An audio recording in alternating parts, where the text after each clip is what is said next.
everybody. Welcome back to another episode of the Midwest Racks and Rods Outdoor Show. I am your host, Scotty Too Hottie. See, I'm just channeling my inner Drew right there for you folks. I am not Drew. I don't claim to be Drew. But if he was here, he'd have something good for all of you guys. So he is on the mend and should be back with us real soon, maybe even the next episode. So I know everybody's been missing him. I know I miss having him here. Lou and I were talking about him a little bit during our show the other day. But before I introduce tonight's guest here, just a couple words from some of our partners. Tonight's episode is brought to you by Tagged and Bagged. They specialize in pre-taxidermy packaging for waterfowl. Their mission is to provide hunters with the highest quality packaging products to ensure preservation of a hunter's prize trophy. Tagged and Bagged products are made with the best materials that are designed to withstand the toughest hunting conditions. taggedandbagged.net. Check them out. And we're also partnered with Bucket Ready. Bucket Ready offers premium food plot seed for the best results when attracting wildlife to your property. Knowing what deer prefer, when they prefer it, and putting the best seed together for deer in your special hunting spot is what Bucket Ready Performance Food Plot Seed Mixtures is all about. Check them out at bucketready.com. All right, like I said, welcome back, everybody. I'm running this show a little solo here tonight, but I do have guests. And without any further ado, I'd like to bring those guests on with all of you right now. Join the show tonight is, you know him, you love him, you miss him, Uncle Lou from Stealth Outdoors. How's it going, Lou? Good, Scott. We're also joined by Mike Kunkel, who happens to be Lou's cousin, if I'm not mistaken. Mike. Cousin Mike. And that's why I should have Uncle Lou and Cousin Mike, and that would have been a little bit better. But how you doing, Mike? I'm doing great. Glad to have you. So if I'm understanding this correct, this is your first ever podcast, show, anything like this. Is that right? That's correct. Okay. No pressure. You'll be fine. Mike shot like 3 button bucks with his bow since he's been 17, and I thought he'd be good to come on talk about it. Well, I can't wait. We can't wait to hear all about those button bucks. Although I see a shadow in the background there over your left shoulder on the right side of the screen there, and that doesn't look like it's a button buck. I don't know if my eyes are playing tricks on me, but oh yeah, that's what I thought. I did see something up there. Where's the spikes? So Lou, we were just together doing a show 2 nights ago on Tuesday night on the Hunting Beast with Dan Infalt. And you were nice enough to come on and show some of Dan's new gear. And you're actually showing a little bit right now. You want to get a little bit of a close-up on that shirt there? I will, but first I want to say I think you guys wanted me to come on for about 5 or 10 minutes, and I blathered for about 30. That's all right. That's all right. It's always welcomed. We never get mad at Lou. There we go. Hey, and you heard that Dan is on tonight with on Before the Echo, right? Yes. With Josh. Yep. So just because they're on simultaneously, I got Josh's hat on and Dan's new Beast merch on, just trying to give those. We're going to outrate them. We know that, right? Well, show the love. I mean, we're all friends, right? I'm just trying to help them. I mean, those two are going to blather about buck beds and scouting and blah, blah, blah. And we're going to have some fun. Right. And who knows what we're going to end up talking about. That's for sure. We never know. Right. Well, we got Cousin Mike on, so that'll be new territory. Oh, absolutely. Yeah. New for everyone. Lou, outside of helping Dan here with the new merch line, what's been going on with Stealth Outdoors? What have you been up to? I'm just breaking my back. I'm just breaking my back. I figured out why my back hurts. We just cut fabric, ship. But things are going well, though. Yes, absolutely. I think I blathered too long the other night, and you're like, well, what are you going to say for my show? And I'm like, well, maybe they didn't see it. So I got the other shirt on. Somebody said that Dan's shirt, they couldn't see it. So there's one new thing. We did some new silicone. You know those little twist ties, like the big bread bag twist ties. You know, the reusable for kind of securing your gear. We Right. brought those out. They're on the website. Um, we've been working with Dan. We just launched these shirts. Gosh, that night. What was that? Tuesday. Tuesday night. Yep. There's some more stuff coming. We started working with Infalt on the merch. That's about it. We got Predator Camo came to us. We just fulfilled their order a couple weeks ago. Their stuff is up on their website. If you haven't seen all their social media blasts, and I've been trying to share it on our channel. So Predator joined the Stealth Strips fray. Osseo, That's we just go ahead. Sorry. No, I was just gonna say that's really cool. I mean, those are some big name brands. You know what? It is cool, and most of these companies, and I was talking to a young podcaster out of Pennsylvania last night. I was kind of giving him the history of really Stealth Outdoors wouldn't be in existence anymore if it wasn't for our friend Dan Infalt. Honestly, my cousin Mike goes back to the beginning of the Bark Silencer days with me, and I remember calling cousin Mike up one time and said, "I think shut this down," and that was probably around 9 or 10, and he said, "Why?" And I kind of explained to him, like, it's just not fun anymore. You know, I mean, I was peeing up a rope and I was getting soaking wet. And Infalt called me one night. I met him through the Hunting Beast. Mike's been a member on the Hunting Beast for a long time. He goes by Arrowbender over there. A lot of people know he's a pretty serious hunter, knows how to kill big bucks.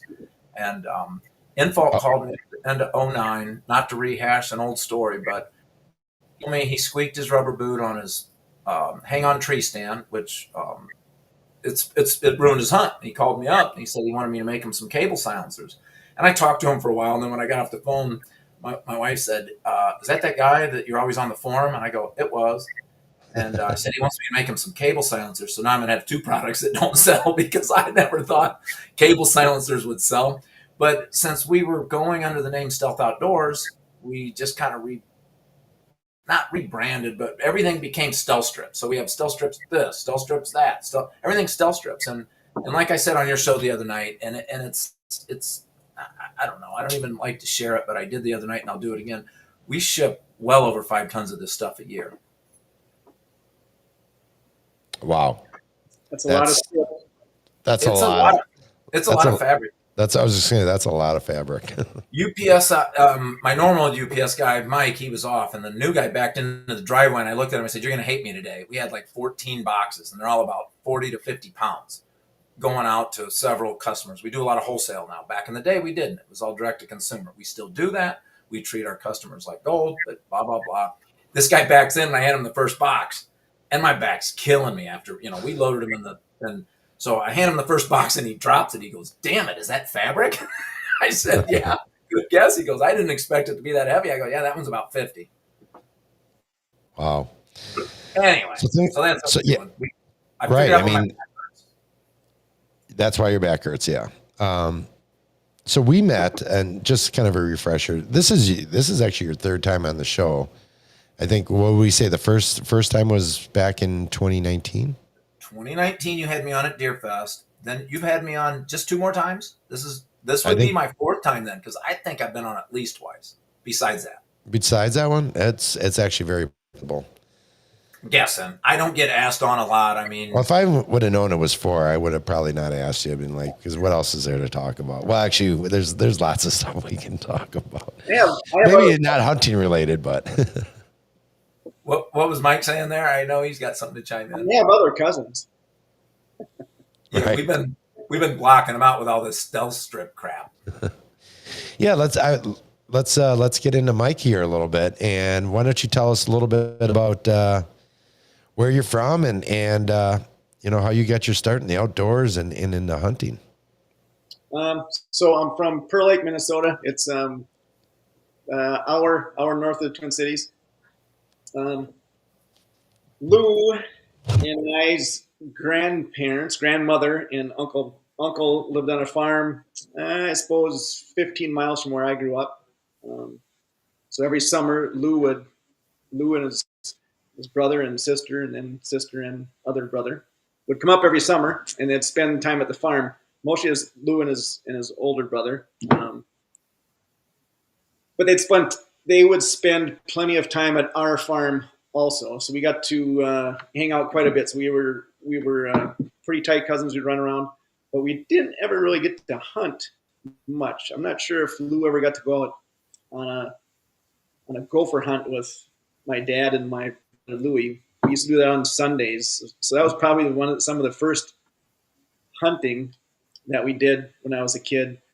Was Sunday morning after church with my dad and my brother Louie, and we'd jump in the old Ford Galaxy and would drive around in the alfalfa field and shoot stripey gophers if it was sunny out, right? And it was just so fun. When I was real young, my dad would let me drive, so I was probably, you drive like this so your feet can touch the pedals. They let me drive, and they'd both sit in the back seat, and they'd shoot out the window and shoot stripey gophers. It was awesome. Then as I got a little bit older, then I'd take a gun and would kind of take turns driving and would drive around, but we'd hit all the alfalfa fields that we'd have, and would blast gophers right out of the car. So that was probably the first exposure. I also talking about stripey gophers. I also remember one summer. Oh, can't hear you, Scott.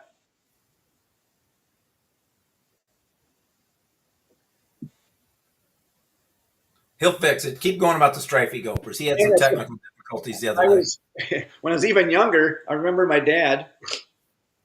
I must have been getting in his hair, and he was probably doing something out in the shop, and he decided that I should go catch a stripey gopher. And he had braided some baler twine together, so it was probably 10, maybe 15 feet long, with a slip knot at the end, so a little noose at the end. And then he took like a railroad spike and then put it through the knot, and he put it over a stripey gopher hole out in the ditch by our culvert. And he had me lay behind a tree and hang on to that rope. And when the stripey gopher stick his head up, I'd pull that rope and try to catch him. I never caught one, but I think it was my dad just getting me out of his hair. Sure. You guys can hear me now, though. Probably one of my first times. Okay. Yes. I apologize for that.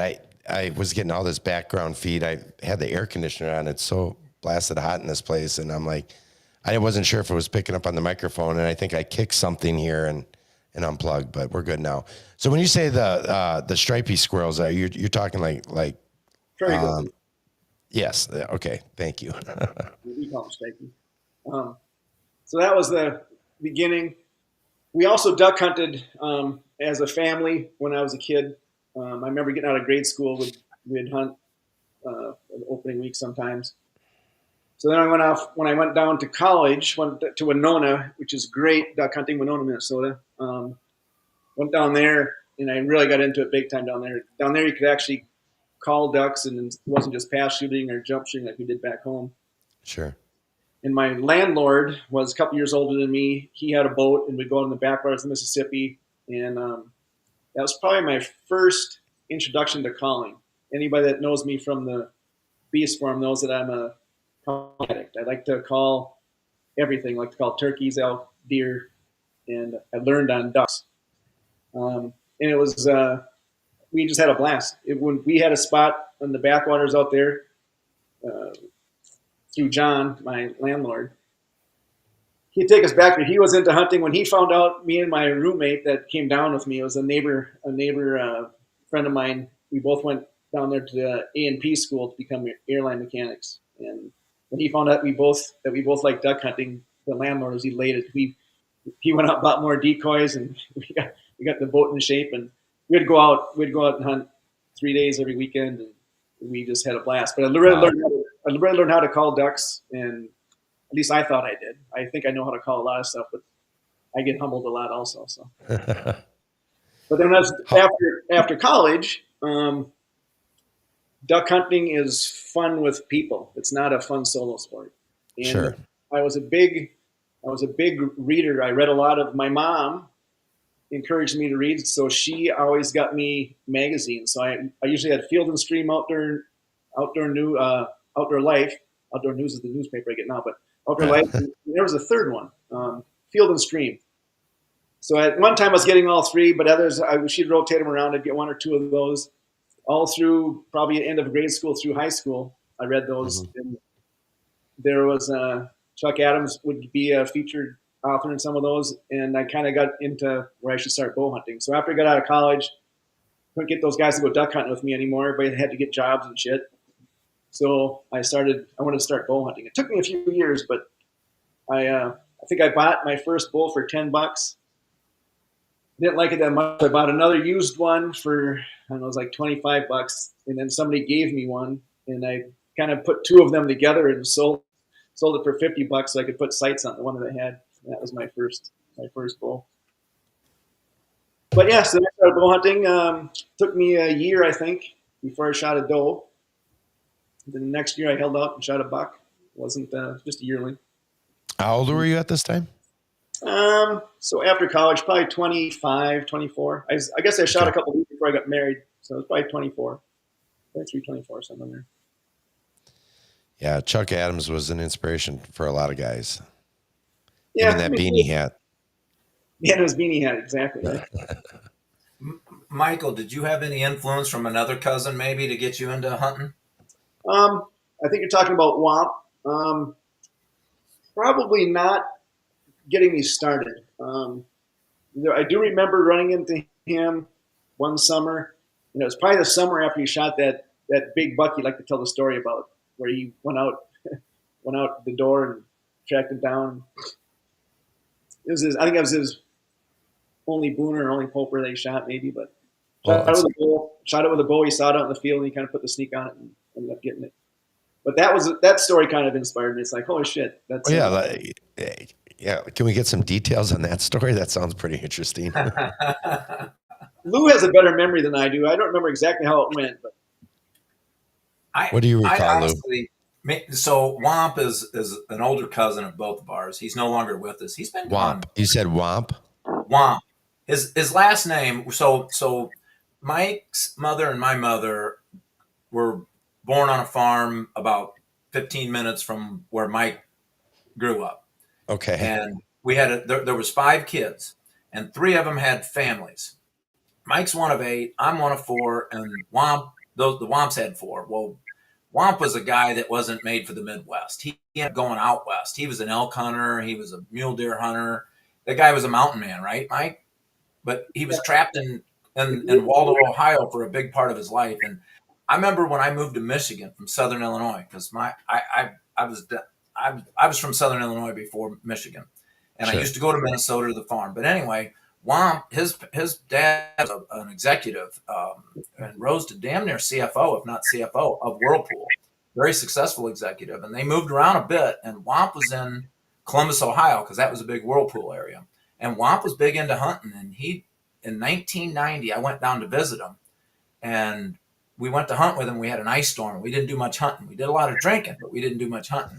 And then Womp ended up moving out west, and he was there until he passed. And we went out to, hell, you probably went out to visit Womp. I was with Womp in Wyoming and Nebraska. I mean, he was a hunter, and that's, I think a lot of us younger cousins looked up to Womp. for sure. Literally, he was 6'8". Yeah, he literally had to look up to Womp. He was 6'8". Holy cow. There's an old video floating around the YouTube. Something about Mountain Man. Do you know what that is, Mike? No, I think you shared it with me once, but I don't have it. I don't have a copy of it. He was a legit mountain man. That guy could have been from or lived in Alaska. But anyway, I thought Womp had a little more influence. I know he would go up to Minnesota. That's where he was born, and he would come back and visit you guys. And he was a hunter, no doubt. And then you really got into the bow hunt. I didn't realize it was so late, because I didn't start bow hunting until I was 21. I didn't realize you were 24 or 25 when you started. Wow, now I really feel like a loser. Good thing I can make stealth strips. No, I got when I started bow hunting, though, I got the bug pretty bad. I really enjoyed it. I started making my own tree stands, and I've never been much to follow videos. I read those magazines, and I subscribed to the Outdoor News. I think they have one in Michigan and Wisconsin, right? The little weekly Yep. website. So I still get that, but read a lot of magazine articles, but I was never really much of a follow videos, or even now with YouTubes and podcasts. If I find one I like, I'll follow it for a while, and then I just run out of time. I don't get on the computer as much when I was at work, I was too busy, and now that I'm retired, I don't. I just don't get on it too much. Sure. Can you believe that crap, Scott? That he's retired. He's actually older than me. He probably looks younger. He's got good blood. I was going to say, got well, you must have retired pretty early. You got a nice full head of hair there. You're not. I've got some longevity on my side too, but Mike, he's actually. Are you 6 years older than me? I don't know. Doesn't matter. He's older than me. Trust me. Okay. We won't get into it. But so Mike, that little shadow of that deer up there, that's like one of many. Like you've been around the Hunting Beast forum since 2010. I think you were even on Blood Brothers before that. You've shot a nice buck or two, have you not? I have a couple. I mean, I was blessed to start hunting Wisconsin. I got my biggest ones are all from Wisconsin. I got two big ones, I guess. And then I was also blessed when I went to school, and when I wanted to become an airline mechanic, I got hired on at the airlines. I live in Rogers, which is about 40 minutes with no traffic north of the airport, which wasn't a brilliant idea. But so I carpooled most of my working career at Northwest Airlines. I carpooled. Well, one of my carpoolers owns 80 acres up 20 minutes north of me, mostly pasture and tillable, but it butted up. The long side of the 80 butted up against a freaking gorgeous 100% timber and swamp. It's just gorgeous. And the deer would come out of there and go through his pasture and feed on his crops. So he said I could hunt on his land, and I'm like, dude, I want to hunt on their land. He goes, well, go. I said, it's cool. We always hunt there. And I'm like, that's not how I roll. I said, I got to figure out who it is. Well, he said, I know who it is, but it's an absentee landowner. He lives in a different city. He said, I'll see if I can find the address for you. Well, he couldn't. Anyhow, so I was out there. I went to the neighbor on the other side and asked him if he knew. And he goes, oh, yeah, that's Luther. And he gives me the name. And I called him up, and everybody told me. So Jerry told me. The other neighbor said, no. And then the other neighbor to the south said, he doesn't let anybody in there. Well, also very fortunate. The day I called him was like the day or two after the forester. He had hired a forester to come out to see what was going on and why he's losing so many, I don't remember if it was pine trees or spruce trees. And the forester told him it was because of rust blight. And rust blight is caused by deer eating, I think, choke cherries and then nibbling on the candles of pine trees. And then the pine tree gets this blight and it kills them. So the deer was Satan. It was killing his trees. And I told him, I'm a deer hunter. And it allowed I can help you. I can help with that. It allowed me to hunt his land. So I gave him a couple packages of meat, and I helped him do a few little he was a professor, and he was very a little bit of a tree hugger. I'm really, really surprised he let me hunt, but he was loved his trees more than anything. Well, those tree huggers, they all love the wildlife right up until they're wrecking their trees and their plants and their gardens and stuff like that. Then it's like, game on. But for 26 years, I hunted on that land. It's just gorgeous. But last year he passed away, and he didn't pass away. He wasn't gone a month or two when his boys decided to sell the land, and they sold it for more than I could afford. So I'm back to public land now. And how's that going for you? Well, I found out too late in the year last year, so this year I got to get on a little bit. I learned. I'm relearning. I actually hunted in Iowa this past year on public as well. So that's my first Iowa hunt since 97. 97 and 98, I believe. My brother and I hunted Iowa. And we had permission it was easy to get permission back. We had permission to hunt on private.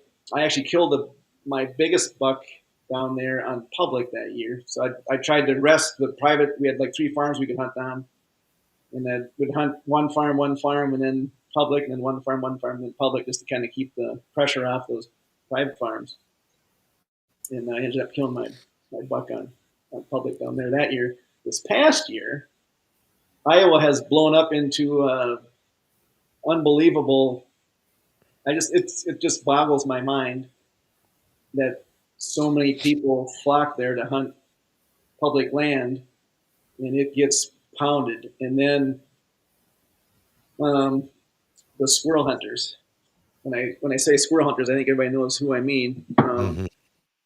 It's unbelievable. Those guys are freaking warriors, and they push ground, and they're a menace. Is what they are.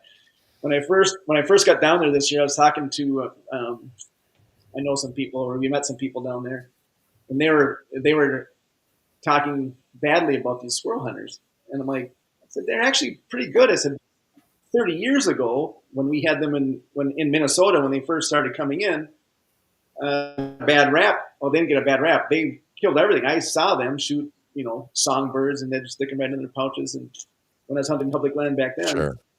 So I was kind of sticking up for them. We're drinking beers around the campfire the night before I started hunting. Well, I was hunting for 3 weeks down there, off and on, and now all of a sudden I'm in their court. It's like I seriously believe that the Iowa DNR should do something about either hunting hours or give the squirrel hunters a few weeks and the bow hunters some, because it's very difficult. And it's public land. Everybody should be able to use it. Well, right. It's just tough. They make it. I found out down there, public land, you don't have to just compete against fellow archers. You've got to compete against the squirrel hunters. Oh, I mean, especially early season. I've dealt with that myself on public lands, especially like in Southwest Wisconsin. There's been some times where I've literally had to get out of my stand because there's rounds zipping through the woods. I mean, you can hear them. And go ahead. Once the shot was kind of close and it scared me. This time I had that happen in Minnesota 30 years ago. But. Sure.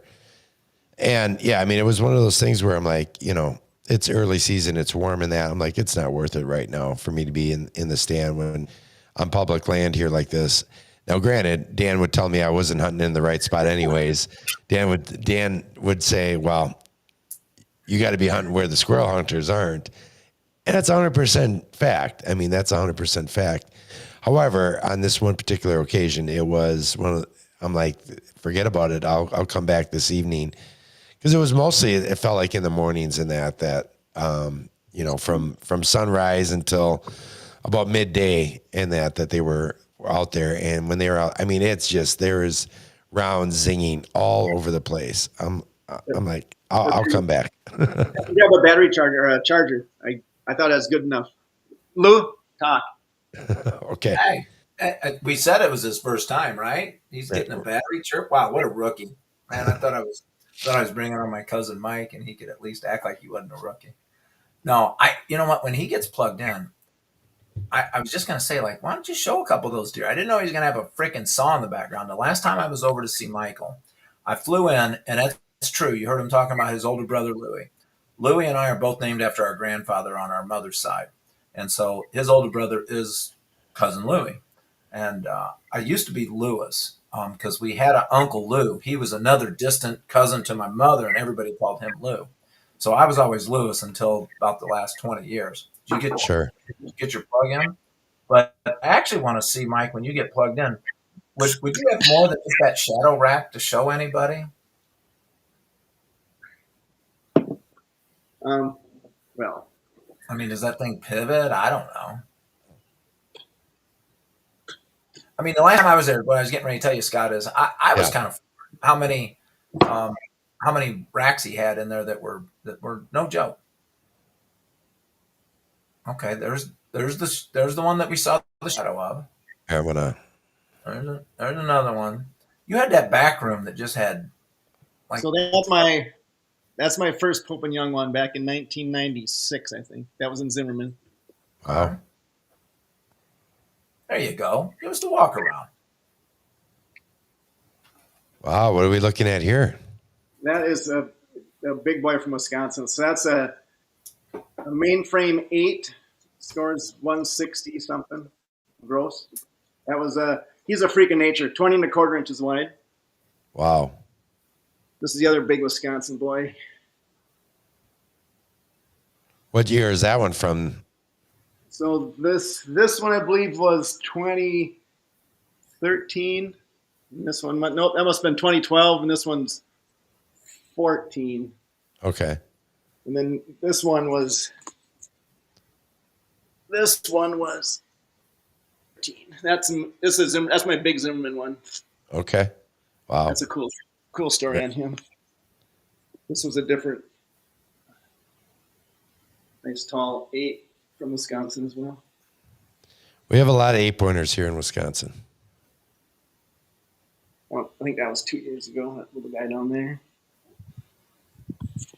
That was the spring bear pelt up in Canada last year. Very nice.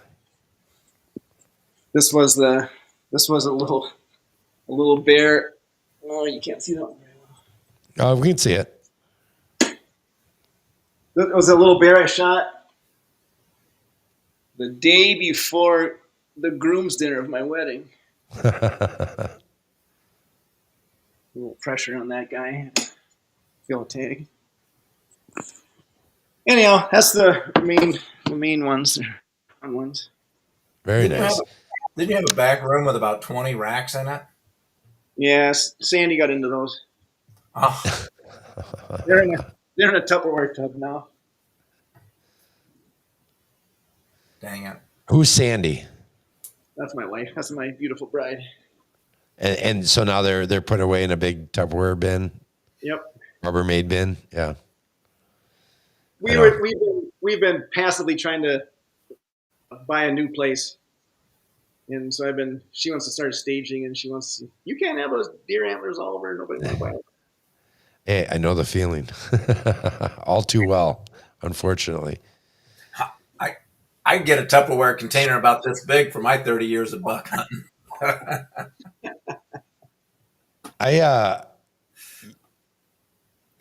Lou, if I'm not mistaken, you did a podcast recently or whatever, and I saw something like that. You were talking about ground hunting tactics on that show. Is that right? Gosh. Yes. Yeah. I do a lot of ground hunting. Do you want to elaborate on any of that? So on one of your, why don't you give us one of your best ground hunting stories? So Michael, just bite your lip here for a second. Mike isn't self-righteous about it, but he's borderline to me privately about it. He's a bow hunter. He'll go bow hunting during gun season. Okay, so he's one of those guys. Which hats off to those guys, right? Absolutely. So I was never very good at archery, and in 2009, a crossbow fell in my lap, and I went, "That's exactly what I wanted," because every time I would get in a tree stand, and I wasn't that good at deer hunting, bow hunting, tree stand hunting, but I was always wanting to get down and see what was over that next hill, over there. I couldn't sit still, right? So when that crossbow came legal, it fell into my from actually, I'll tell you this, it was Jerry Kaufman of Wyandotte Leather. And you all go, Wyandotte Leather? Why is he talking about Wyandotte Leather? Well, let me tell you why I'm telling you about Wyandotte Leather. Jerry Kaufman's dad started Wyandotte Leather in 1946, making leather goods for the one and only Fred Bear. So I got to become friends with Jerry Kaufman, and sitting down at Wyandotte Leather in his iconic shop, he had a gift from Horton. It was a Horton 150 Legend. That crossbow would run a screaming 240 feet per second. That's right. I'm the cheater for using a crossbow. This thing was 240 feet per second, right? So, but it gave me the confidence to start walking up and shooting deer. And I'll be damned if I didn't start walking up and shoot deer. And you don't walk up and shoot deer, but I would. So I met Infall around 2008, 2009, and I started trying to scouting year round. And listen, God bless all those people that are fanatic 24/7, 365 deer hunters. I'm not. I fish, I camp, I shoot doves, I shoot pheasants, turkeys. I'll go bear hunting, elk hunting. I'll do whatever's in season. But I wanted to walk down whitetails. And so I started getting in these thick ass areas that Infalt would tell people that you got to go scout. What better time to go scout with a weapon in your hand, right? Sure. And I only wanted to get within 30, 40 yards. Well, I start shooting deer at like 15, 20, 30 yards and start dumping them left and right. No trophy bucks. But I went from shooting a deer with my bow every 3, 4, 5 years to shooting, I think I was 3 out of 4 on my first, the first 4 deer I got within 20 yards with that thing. And it's just fun. And so I became a quiet freak, right? Everything's quiet to me. I can't control the wind. I can't control what a deer smells, how a deer reacts, but getting close and being quiet, I could control. And I tell people all the time that if you aren't trying to walk quiet, to stalk, walk quiet, if you aren't completely exhausted by trying to walk slow, you're not trying hard enough. And that's basically it in a nutshell.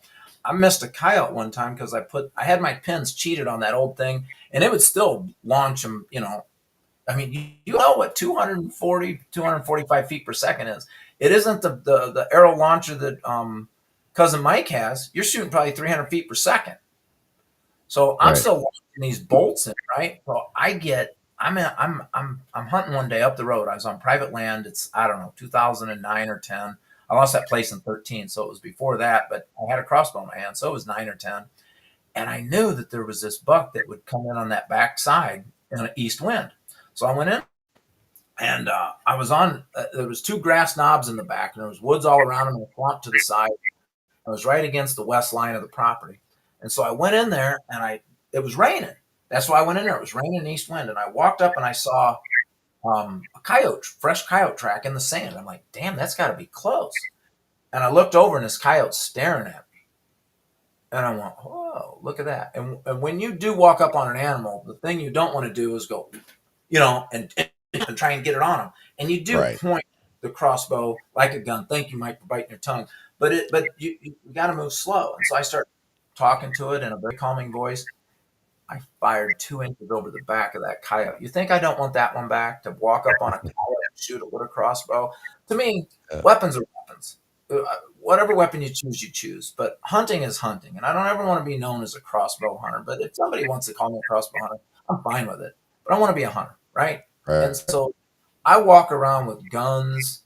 I've started walking around with the longbow. I haven't got anything with it yet, but I just want to shut some people up. Like, oh, he shoots a crossbow, whatever. I shoot a crossbow because I suck at archery. Yeah, so why don't you pick up a longbow? So that's what I did. But I had a coyote come in on me the other day. I was turkey hunting behind the barn, and I was looking behind me because that's what I do when I'm sitting still. I only got 6 acres out there, and I'm in the 2 acres in the back. So since I can't walk around and be impatient, I got to look behind me, right? Because you can't have something sneak in on you. And son of a gun, if a damn coyote wasn't running away from me from my turkey decoy as I'm looking behind me. But that Sure. was almost my redemption shot for the. But I don't know. I just enjoy the eye level stuff. I probably shot. I don't know. Mike's got a lot of big bucks. I probably shot 70 deer, and very few of them on what do you call it? Gun block tags or deer damage tags. So I but Right. and Image. Yeah. yeah, most of my deer are from the ground. And when you get, and a lot of them from public, a lot of them in the forest, a lot of them local. But when you get a deer at 20 yards on public land, and even if it's a year and a half old doe or buck or whatever, I feel very fulfilled in taking that. I don't let them go. When I get within 20 yards, I let them have it. Yeah. I mean, there's absolutely. I mean, that's impressive in itself. Why do you feel like you don't want to be known as a crossbow hunter? Like, what is Because it I'm not. just Because I'm not. Because I'm a hunter. okay? I am any weapon hunter. It's Sure. like somebody saying I'm a saddle hunter. Um, Listen, I love the saddle hunters. They buy a ton of stealth strips. I'm friends with a ton of saddle hunters, but Yeah. to me, that's a tool. Why do you want to be a saddle hunter? It's always funny. Good friend Greg Godfrey, he always says, you know how to tell if somebody's a saddle hunter? Wait 5 minutes and they'll tell you.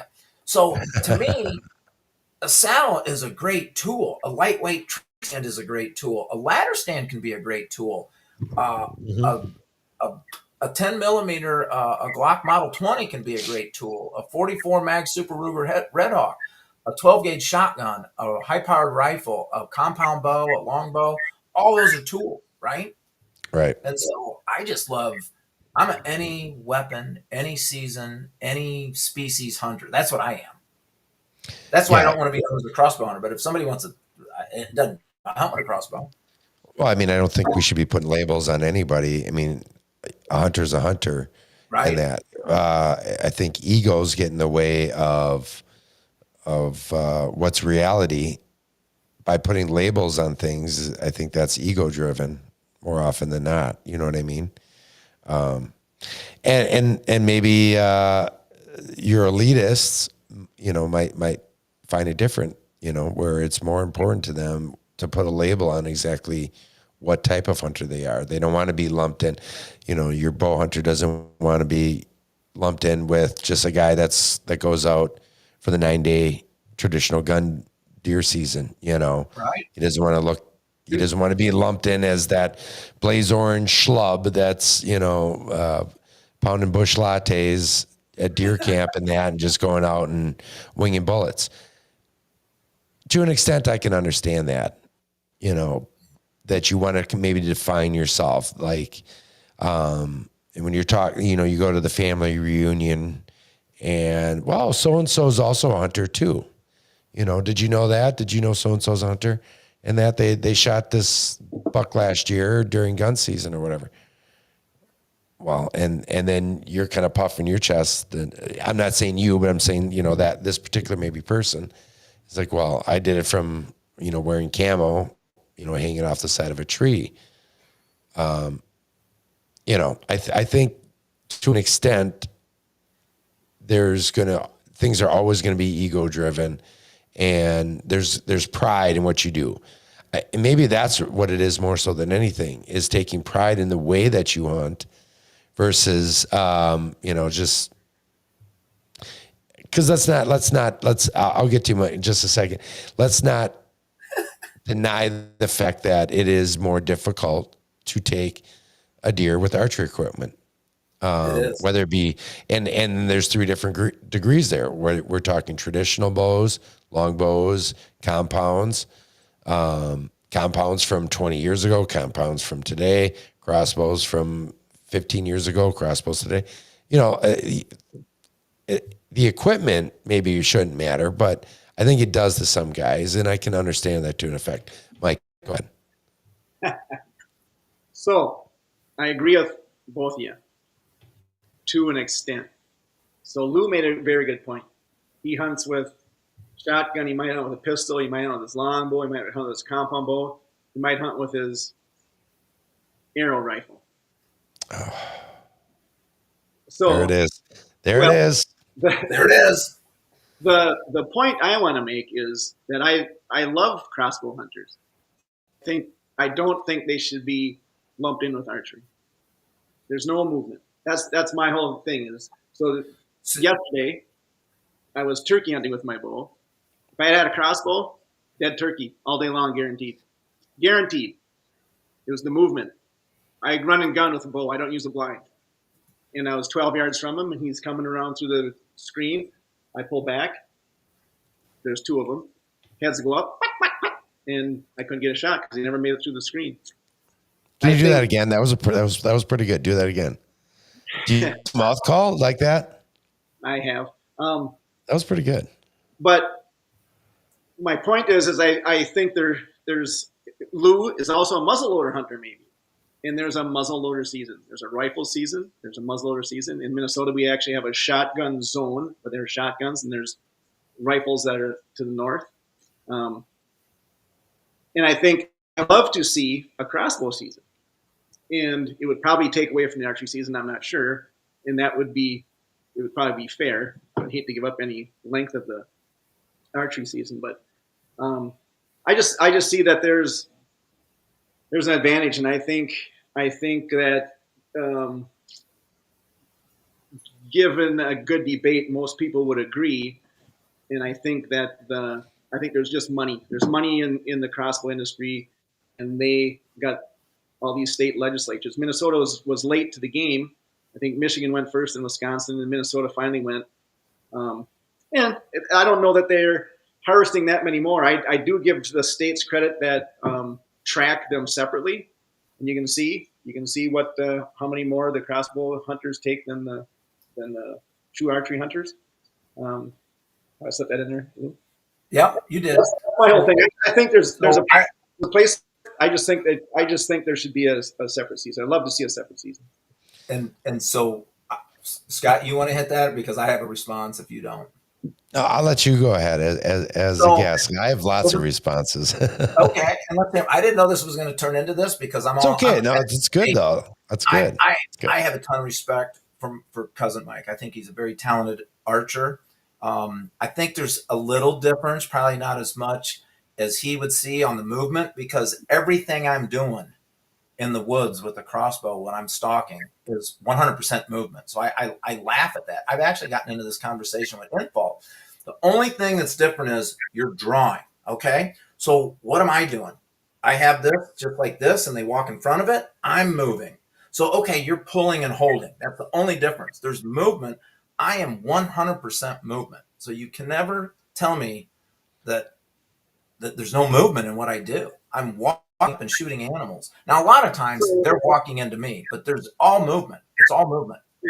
Well, so because I'm pulling back, I don't have to aim this way like you do. So we're both doing this. I know we both do this, but I have to do this. This is what gets listed. It's all movement. So is shouldering the crossbow as well. That's movement as well too. Yeah, it's all movement. You're not walking through the woods like this. So you're not sitting in your blind waiting for them to walk in front of the apple that you placed in front of them, and they just got to get their lungs to line up so you can just pull your trigger because the thing's back. So I took a friend of mine turkey hunting last week in Minnesota.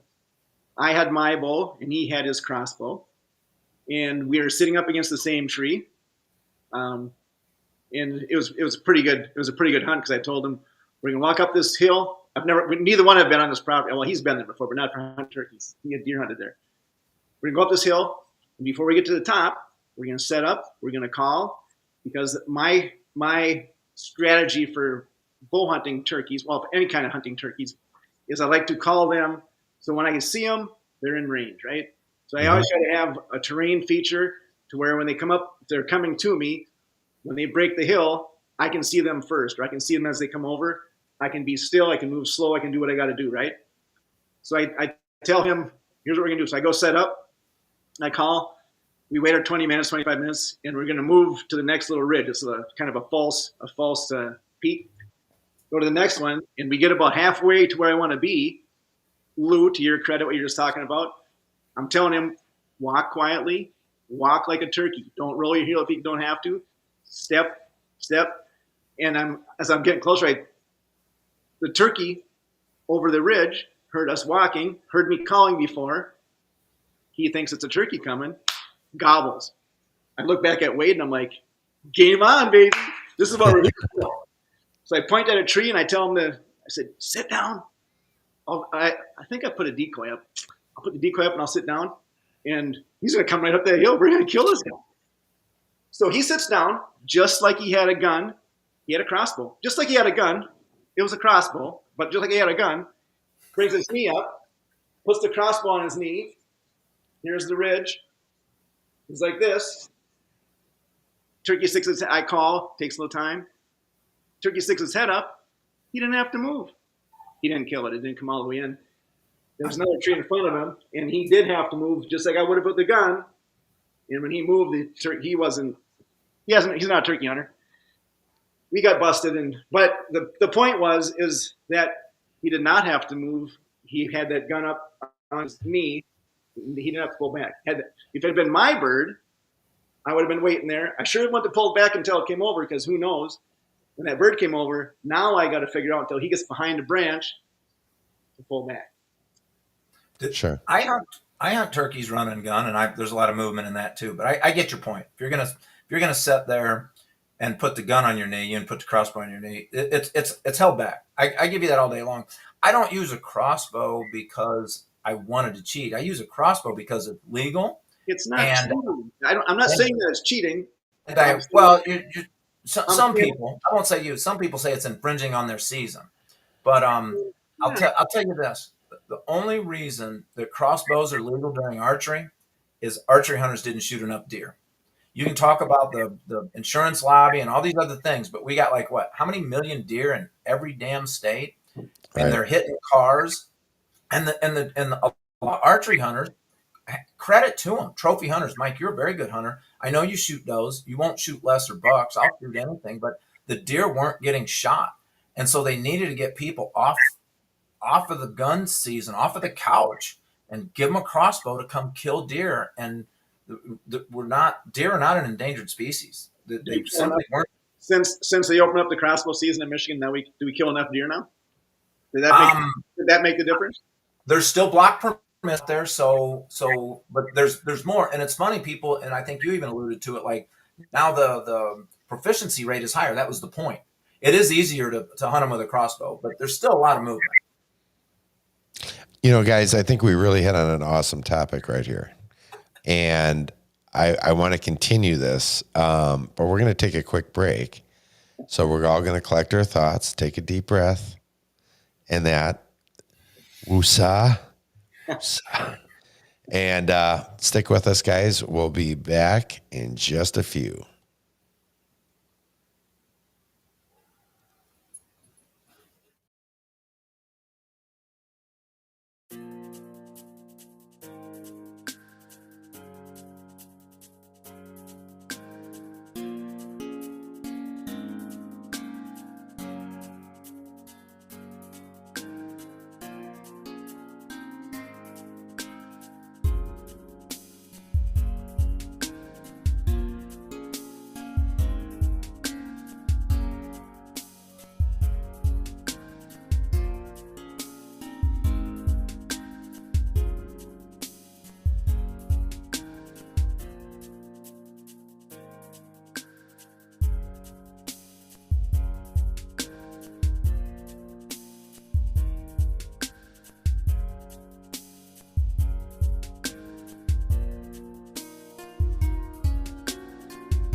What is an eponym? A person after whom a discovery, invention, or place is named or thought to be named. There are very few eponyms in the hunting industry.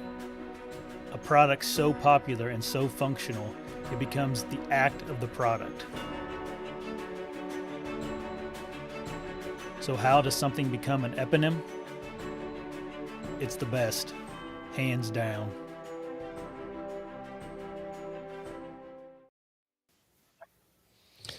All right, welcome back, everybody. Thanks for sticking with us during our little intermission there. I just want to quick point this out here, guys. We have a code for Stealth Outdoors here, and this is our regular code, MWRR10 for 10% off your Stealth Outdoors products. However, if you're watching live tonight, you have 24 hours until, I guess, 7 o'clock tomorrow night. Is that right, Lou? I think it's going to go through midnight tomorrow. So tonight it's already live and all the way until midnight tomorrow night. All right. So all the way until midnight tomorrow, if you want to purchase your Stealth Outdoors products using the code MWRR10, you're going to get a 25% discount. So now is the time to strike while the iron is hot. And Lou and the good folks over at Stealth Outdoors are going to give you 25% off on your Stealth Outdoor products. Now, of course, as always, that does not apply to any sale items or any of their DVDs. So definitely go and check that out, guys. Lou, anything else you want to say about that? Yeah, I do. I hit you with this right as the show started, and you said, "Should I change it?" And I said, "No, let it run." It is a flash sale. We did it just special for tonight, but the new code is, instead of the 10, it's 25. Okay. If anybody has any problems, contact me. We'll make it right. But Scott, I don't know if you can add that in show notes or something. But if anybody goes in there with MWR10 and they just get 10 and they thought it was 25, we'll fix it. But put 25 instead of 10 and it's 25% off. How about that? Wasn't trying to be complicated. I was just trying to give to the show. And I'll do this here. I'm just going to quick edit this for 25% off tonight until midnight tomorrow. Yep. And you can share it. If somebody didn't watch the show and you want to tell your cousin Mike about it, I mean, maybe someone else has got a cousin Mike.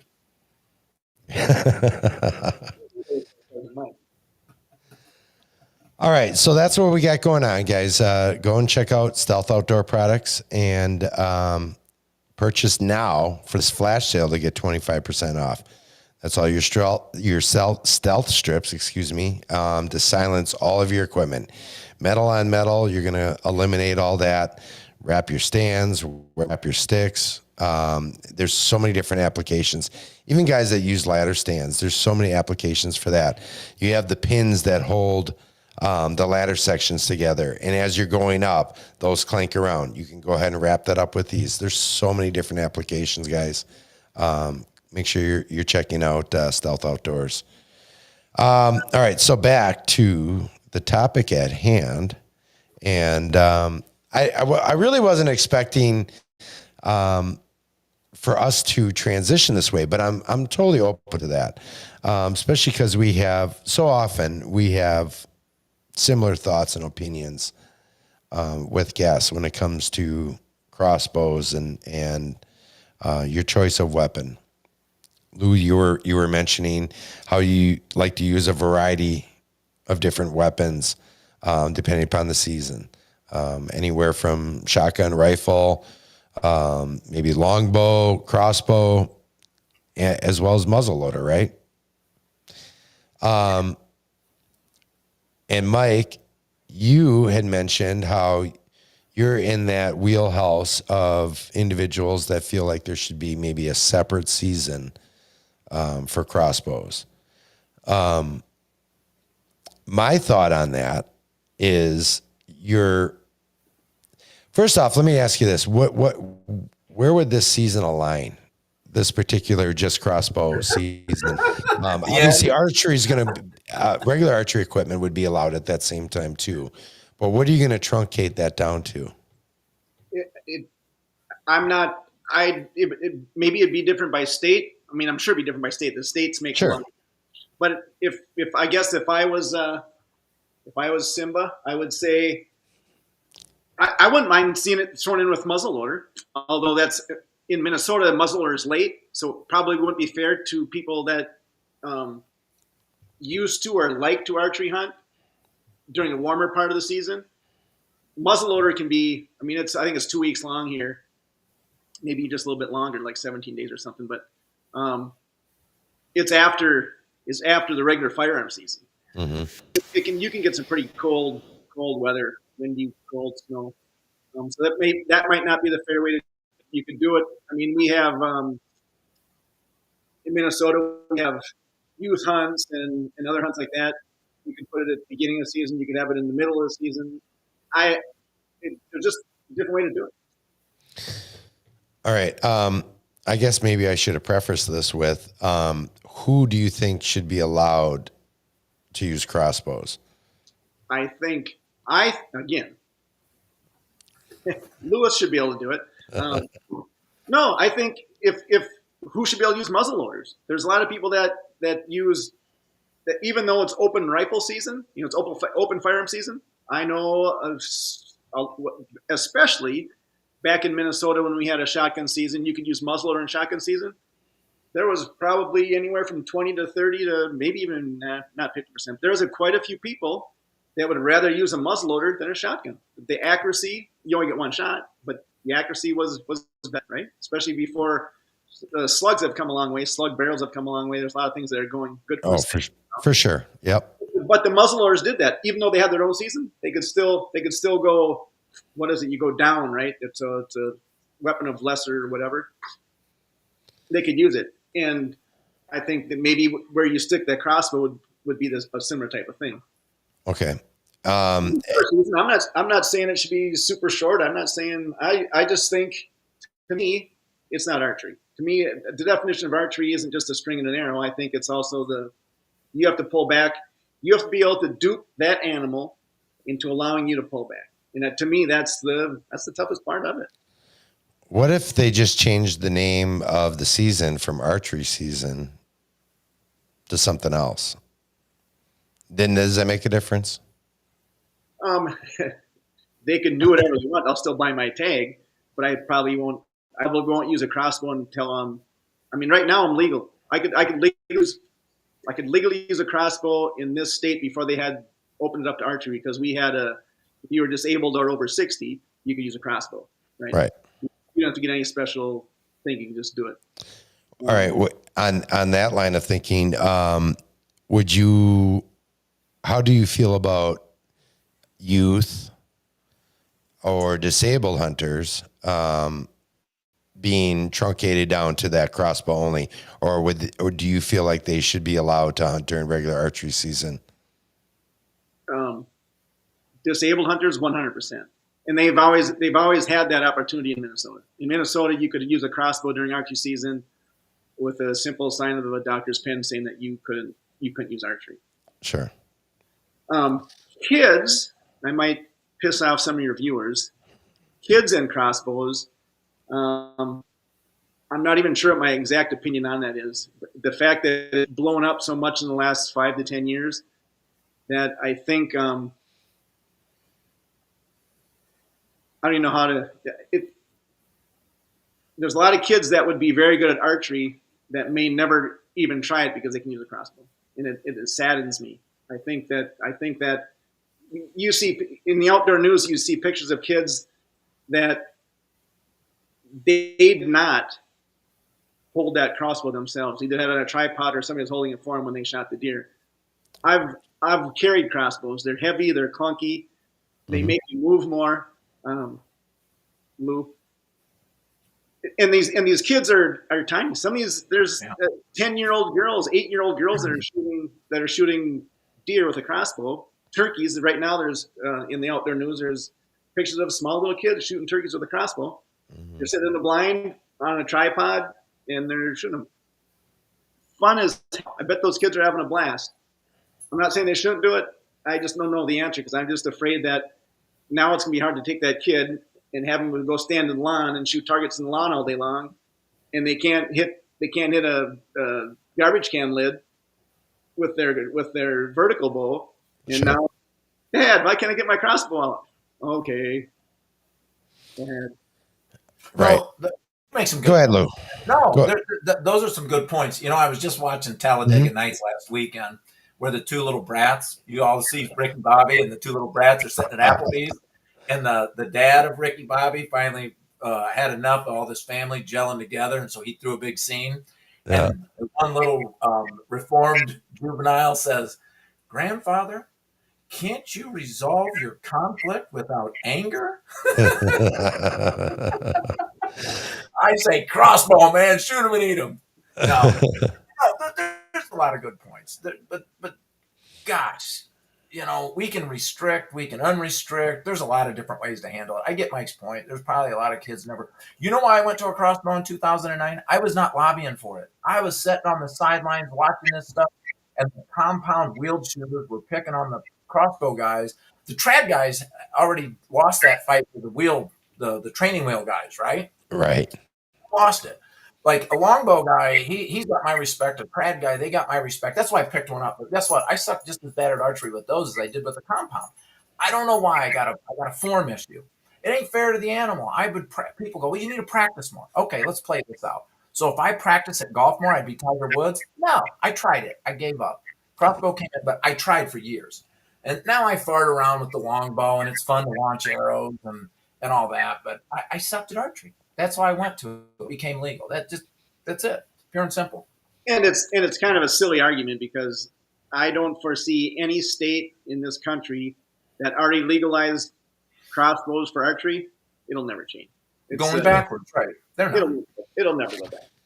So Right. we just need to resolve this conflict without anger. Oh, absolutely. I mean, for sure, without anger, because I'm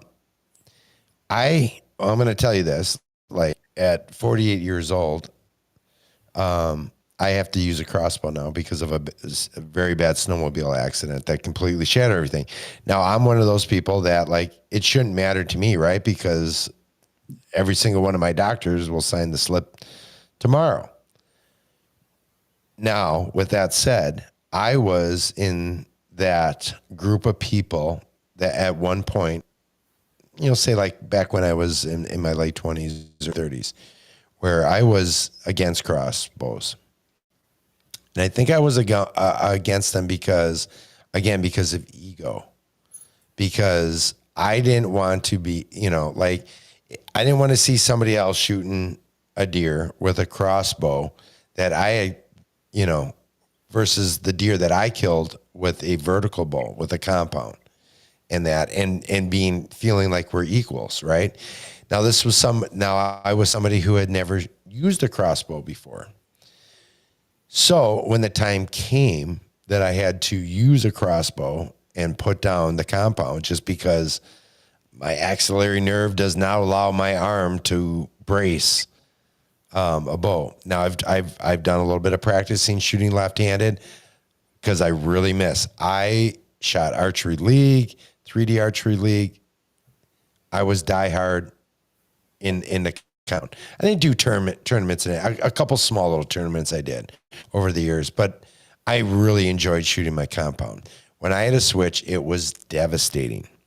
But what I found out quickly when I tried to hunt with it is if you want to hunt like B style, you want to hunt like Dan, and you want to get out and carry that crossbow out into a swamp and get up into a stick in the middle of a marsh and sit in a bee stand or even a saddle for that matter, boy, it's a different ball game altogether. Yeah, if you're sitting in a box blind, you're sitting in a ground blind, and you have a shooting stick and all those things, like you said in that turkey hunt with your buddy, how he braced himself. The front heaviness of a crossbow and the cumbersomeness of it, just the weight of it compared to a bow, lugging that out into the field. And now are you going to carry that thing out in the field fully cocked, or are you going to wait till you get all the way to to the spot that you're going to hunt and then cock that crossbow. That's another conversation altogether. So my point in all of this is that the argument is always that it's really easy, that you're taking this out of it. But there's a lot of other things that people don't take in consideration. First off, your crossbow ain't going to last very long either. I mean, you get only X amount of shots out of this thing before you're either going to break a limb because it's under tension. You want to sit out in the woods all day hunting during the rut 5 days in a row? How many hours are those limbs under complete and utter tension? They're already under tension to begin with when they're not fully cocked. Now you're sitting there with that thing up in a tree right next to you or in your lap or whatever you're doing, hunting on the ground. There are so many things that I feel like people that have never used a crossbow before don't realize that it's not. What do we think of when we think of crossbows? We think of a lead sled or some sort of, we think of box blinds, easy peasy. That's the way it is for kids. That's the way we try to set up for kids. You try to go up into a hang-on stand or a climber with a crossbow, and then what you're going to cock it when you get up there. Look, it's not what everybody thinks it is, and I truly believe that. With that said, I was that person at one point where I'm like, no, that's taking advantage of a situation. And I don't want to keep preaching here. I want to give you guys your chance to put your input on this. But at the end of the day, what is it really all about? Is it a competition? I mean, we talk about this all the time.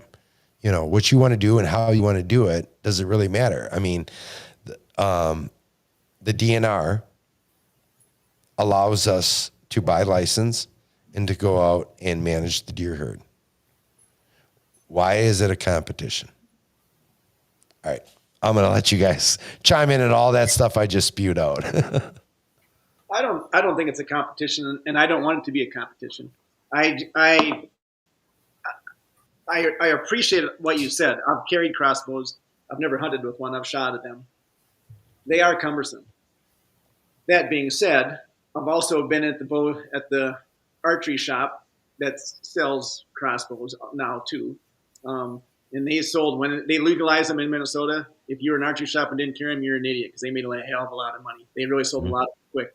But I picked up some of those the new technology ones where they have backward recurved limbs or whatever. Sure. They're not nearly as cumbersome. But now you're looking at $5,000. Not everybody. They are better balanced, yes, for sure. Better balanced in there. But I've never heard of them needing replacement or that they break a lot. I've never heard that. You see, I've seen my brother has one that was gifted to him that was old. My dad shot a very old one, and I'm not sure they ever had issues with the limbs. The cocking mechanism on those old ones, that is just an archaic operation. It's funny, and it's not. I definitely can get my second shot off faster than you can. I'll guarantee you. Oh yeah.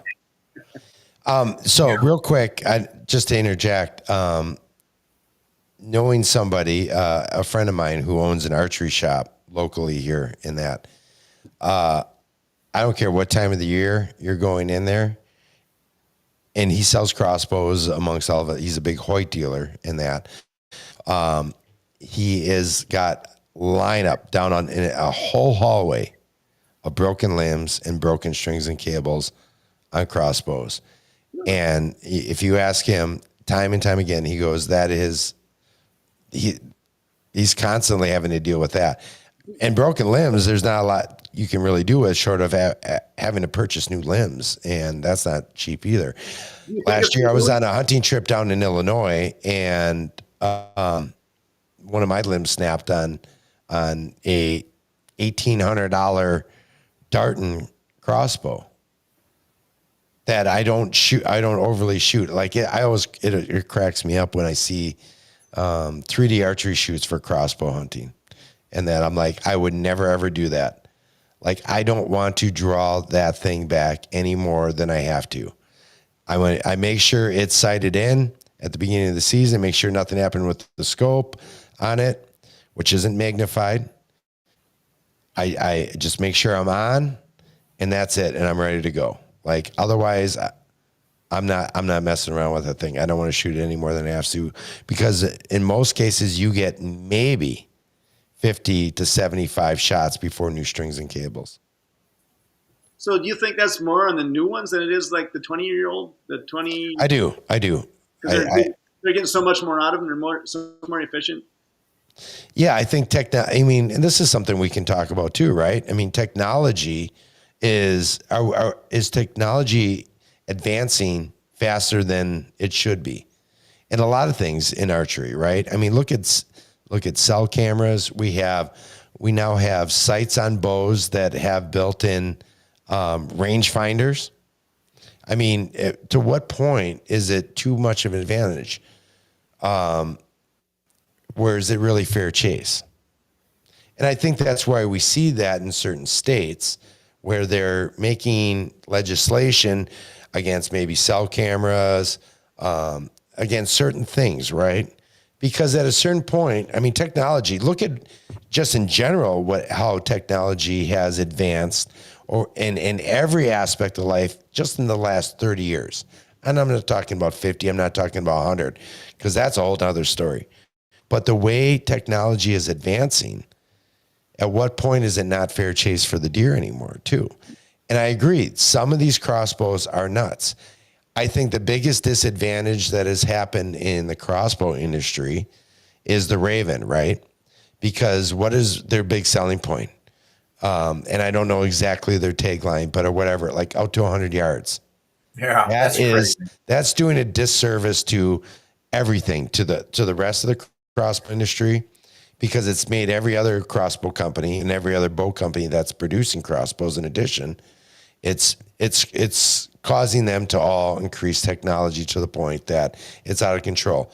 The crossbows that I've used, and I'm already on my third one since this accident, if that tells you anything about how long these things actually last.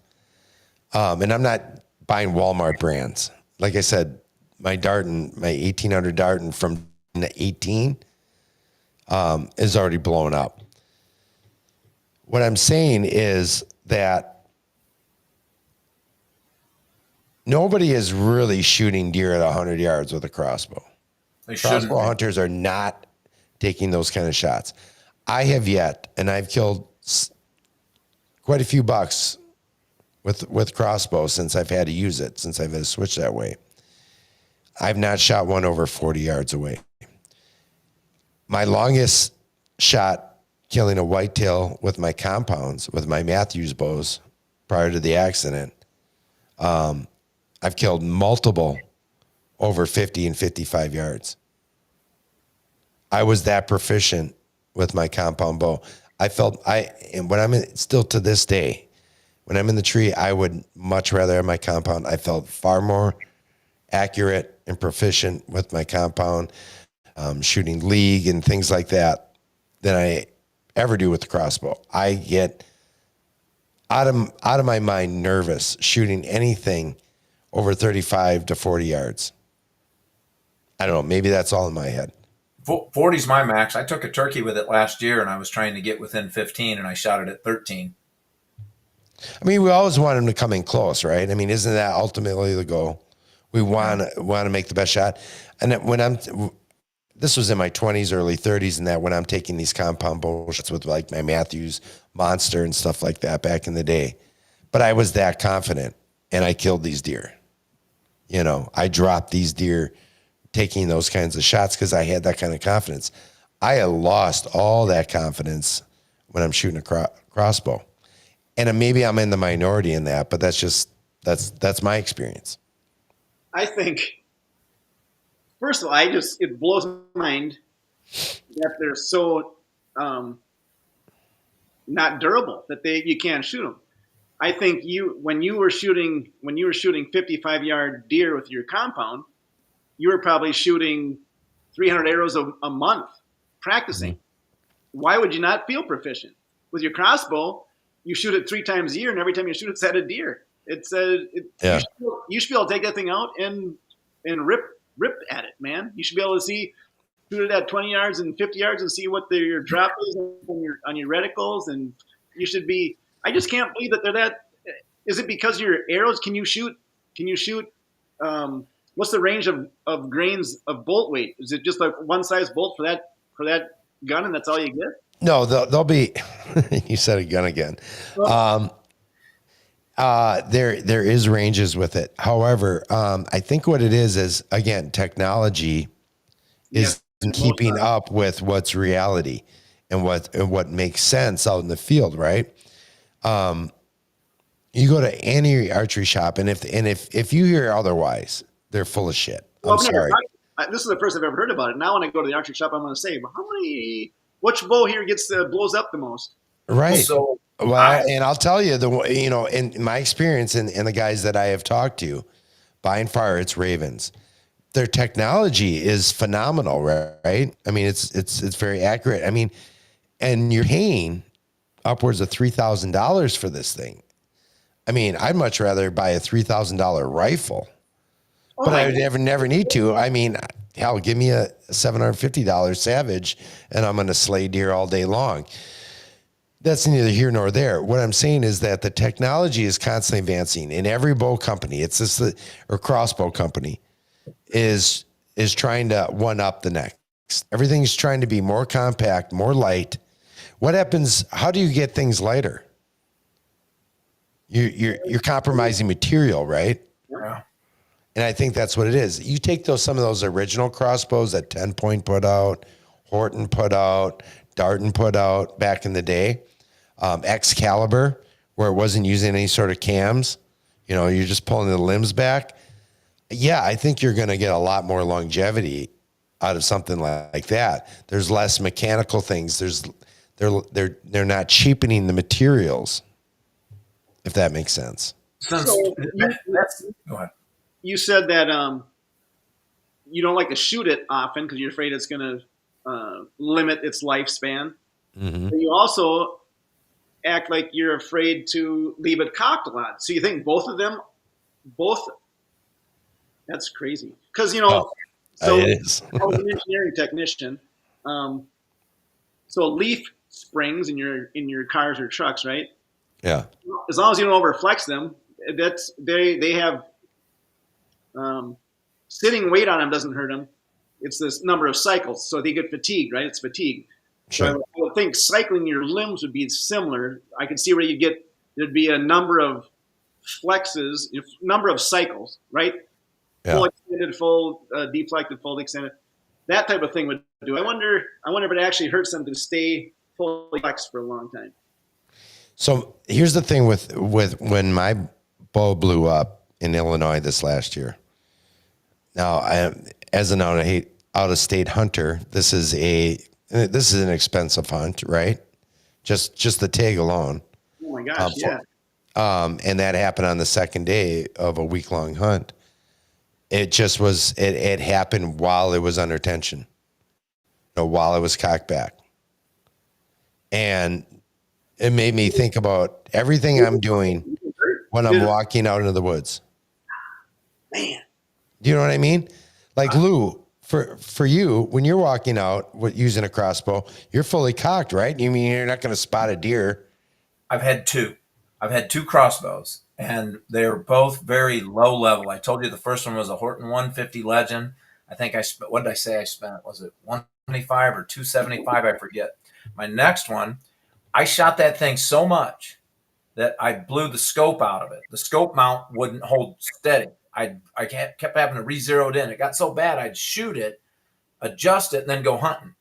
And then I'd come back and I'd drop the string, and the next day I'd check it and it was off again. And I'm like, all right, it had one mounting pin in it. I just blew it up. I shot that thing so much, but it only had 150 pounds on the limb. I get what you're saying. I never liked those things. They're loaded the whole time. That stress on them. So much pressure. So then I went to Cabela's up in Saginaw. I had a gift card. I forget what the final price was, but I think I spent $350, $400, and I had a $100 gift card. So I've now got two crossbows for not less than $1,000, way less than $1,000. I've probably got two crossbows now since 2009, barely over $500. Okay, Michael, what's your rig cost? I think my bare bow when I bought it. So I bought a new bow in 2021 probably. And I think bare bow was 900 maybe 950. Blows my mind. And then you put a $200 sight on it, and you put the. I think I used my old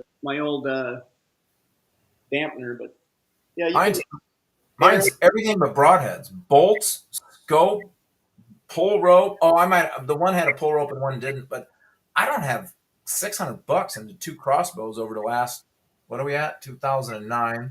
Over the last 16 years, I've spent $600 in crossbows. A little bit more in bolts and broadheads.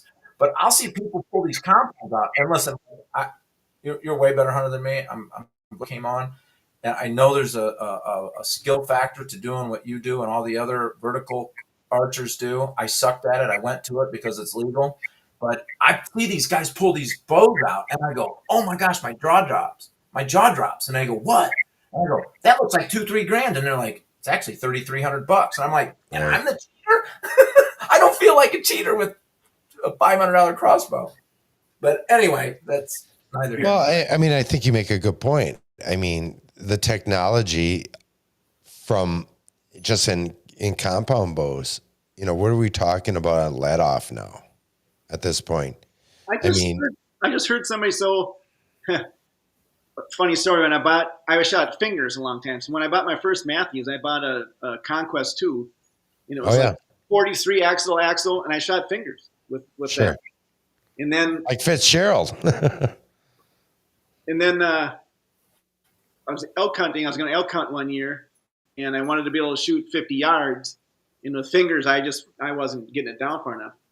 So I bought a release and started shooting it. And now I was getting people talking to people and thinking about it. Why am I shooting this big? And I had you could shoot that at 50 or 60, and I think I shot it at maybe a 60 and 70. Anyhow, let off. And with fingers, I liked having a little bit more pull there. When I went to release, I think I changed it. It was a module, I think. Sure. And I could shoot a little bit higher let off, but it was still less than my next bow. You could shoot it at 65 or 80 or something like that. And I'm like, no, 65 is enough. I shot it at 65 because I still liked having a little bit there. Don't like that soft wall, but now they got such solid walls. But I think we were at the Cabela's the other day, and I think they're like 92% or something like that let up. It's like right. I mean, and then you continue to hear another podcast and in different reels and things like that. The experts are talking about how much you should turn down your bow. Like you shouldn't be drawing back, 70, 60, that many pounds. Turn it way down. And as long as your bow is tuned right and you have the right arrow weight.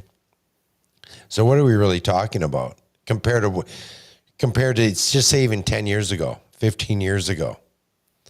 Now we're drawing bows back at 50 pounds and 92% let off. I mean, my God, you can hold that for quite a long time unless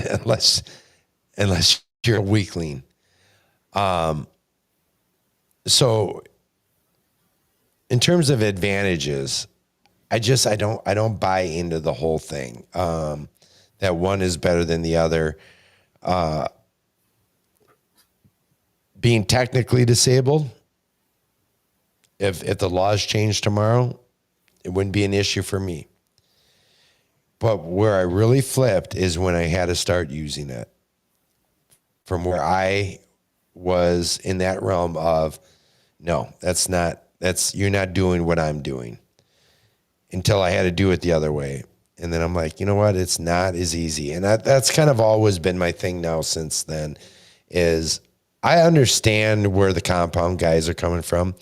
And with that said, I would imagine I could understand how the traditional bow guys were at one time too. The guys that were using, or even just using compounds that had no cams, just two wheels, right? That was a completely different ball game to compare to, and those were compound guys, right? If we're being real, Yeah. just two little wheels on your Martin Yeah. to what we're at now with dual cams with 92% let off. I mean, come on. Like, I'm not into that argument at all. Like, when it comes to kids, I get that argument that you had, Mike. Like, yeah, it might deter a kid to an extent to not end up picking up a compound, but that comes down to the parent too. There's a responsibility for that mentor. Or the kid as they grow up. I mean, so you talking about this. So a few years ago, I hurt my shoulder pretty bad, and Sure. thought I had it rehabbed good enough. And I go out to shoot my normal hunting bow, and I couldn't pull it back. I'm like, it pissed me off. I was like, are you kidding me? And I shoot at 60 pounds. I'm not a big high poundage guy, just right at 60, 61. And this was like late June, early July, and I'm like, holy shit, this is, what am I going to do? Well, I had my old Conquest, and it has a range on there, but I turned it way down until the bolts almost came out of the riser. So I think I pulled it back, or I put it on the scale, and I was like shooting 33 pounds. And I just started shooting. Oh my God, was it fun. I started shooting fingers just to get in shape. And I actually thought that I was maybe going to crank that baby up and hunt with it, hunt fingers again. So I think part of you don't have to sell me on an argument. I'm not trying to win an argument about Right. No, I know that we're better than you, crossbowers. I think a lot of us that shoot, whether it's or a compound, for the challenge anyway. The only reason I wouldn't use a crossbow until I absolutely have to is because I'll absolutely have to, but I'll still be right. out. Yeah. Right? Exactly. No, Mike, you won't be able to use one because I'll ride your ass as soon as you go to one. But on another note, and Scott, I want you to hear this, that Michael is better than me. I mean, he's got the walls to prove it. But all I got to say on this whole thing is, grandfather, can't you resolve your conflict without anger? Talladega Nights. All right. We've spent enough time on that. And I think I think it's always a good conversation to have. It's a good debate to have. And I think if we can find common ground on that, it's always a good thing. And I think in this world today, right now, whether it's liberals and progressives and Democrats and Republicans, being able to spend 40 minutes having a debate, a conversation, and not having any anger, it's awesome. And anybody that's listening that is not sure, they're probably all thinking, oh, ask this question. It's just good. There's not enough of this type of intelligent debate going on in the world today. So it's just good to talk about it. It's good to get it out there. I agree 1,000%. With that said, we're pushing it here. We're at an hour and 40 minutes in. Mike, I would really love for you to tell us the story of your most memorable hunt, whether that's one of those bucks that's on the wall or whatever it is. For whatever reason, whatever your most memorable hunt is, or go with whatever you. One of my favorites is, so it's probably one that turned me on to enjoying early season, September bow hunting for deer. I had old shitty cams, and I think I had one picture of this deer out in the bean field in Velvet, and it seemed like it was going to be a pretty good deer for Zimmerman, Minnesota. I've never shot a 150. I don't think I've ever seen something bigger than 150. I think I got a couple of 150-ish on cameras at night going through during breeding season. But anyhow, so this is back in, I think, 13 or 14. I get this picture of this nice, clean 10 in Velvet. Looks like he's going to grow some more. He still had the bulbs on the end. And I want it, right? And I know all about bed hunting, and I know this. So my buddy that I told you about that I carpooled with, he has an 80, and then I got permission on the other 80. So I actually got 160 acres I can hunt up there. It's not all timber, but the timber that's there is freaking awesome. Anyhow, so I know kind of where the bucks normally bed, and I'm waiting to get out there so that my first hunt, opening weekend or whatever it was, I was working at the time, so I had to kind of hunt weekends and evenings. Swing and a miss. Saw a couple of yearling bucks, whatever it was. So now I got to go in a little bit deeper. I kind of didn't want to blow anything up until I got it in, because access on an 80, if you want to go to the far end, you're walking through a half mile of deer country, right? Right. Because you can't get in from other ways. So I get back in there, and it's way too hot to hunt. It's pushing 80 degrees. But I got a southwest wind, and it's gonna help me on this swamp. So I go to set up. I think I know where he's at, and he comes out. Comes out, not where ideally where I thought he was going to come out from where I set up at, but I know where he's going. Long story short, no shot, right? But I see how he came out of the swamp, and there's an oak ridge. So the oak ridge goes down and turns right in the swamp. And the travel corridor goes down through some oaks, and then he goes around another little swamp, and then out to the field. I think it was corn day.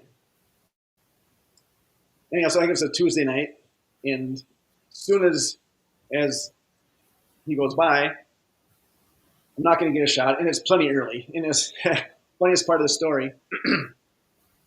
He a 2-year-old came out first, and then a yearling came in from behind me, and they're up in this oak flat. And they're eating acorns, and they're pretty close to me. You can literally hear them chewing on acorns.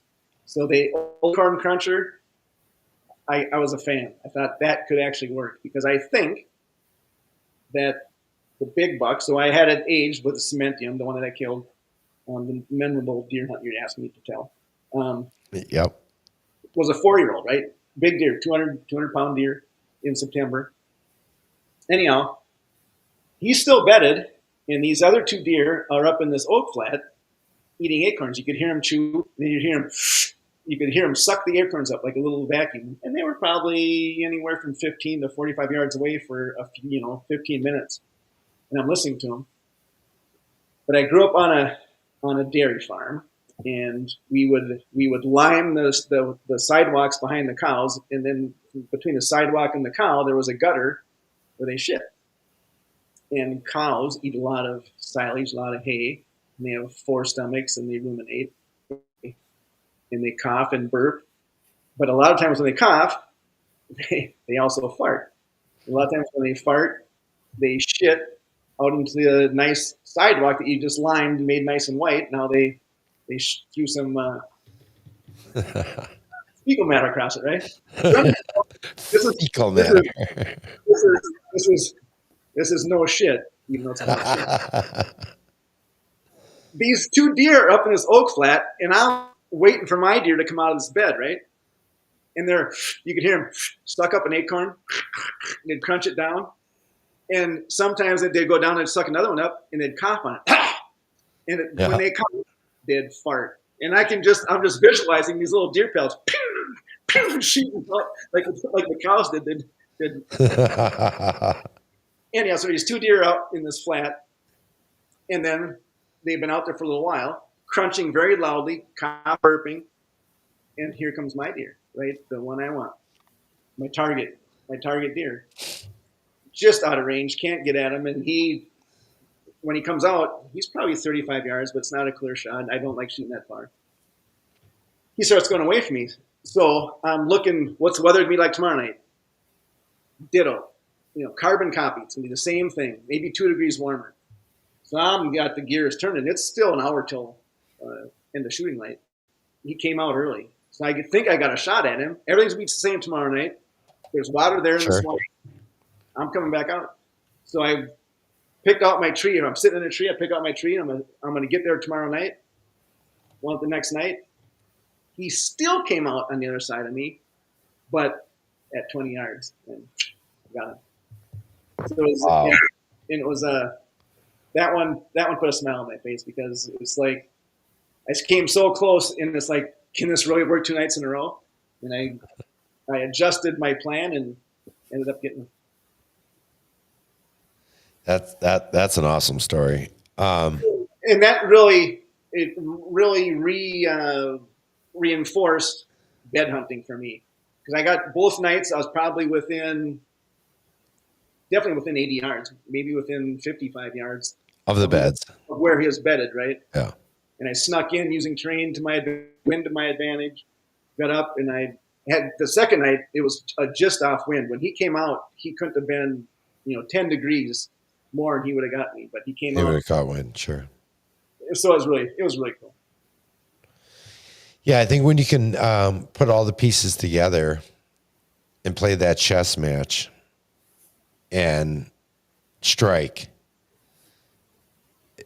I mean, it's a different level of hunting, as opposed to just luck, something happening by chance.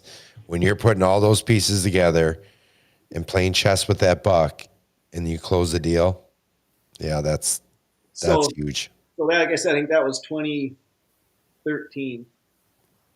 So I think 3 years ago, I have better cameras, and I have a picture of a decent buck out there again, right?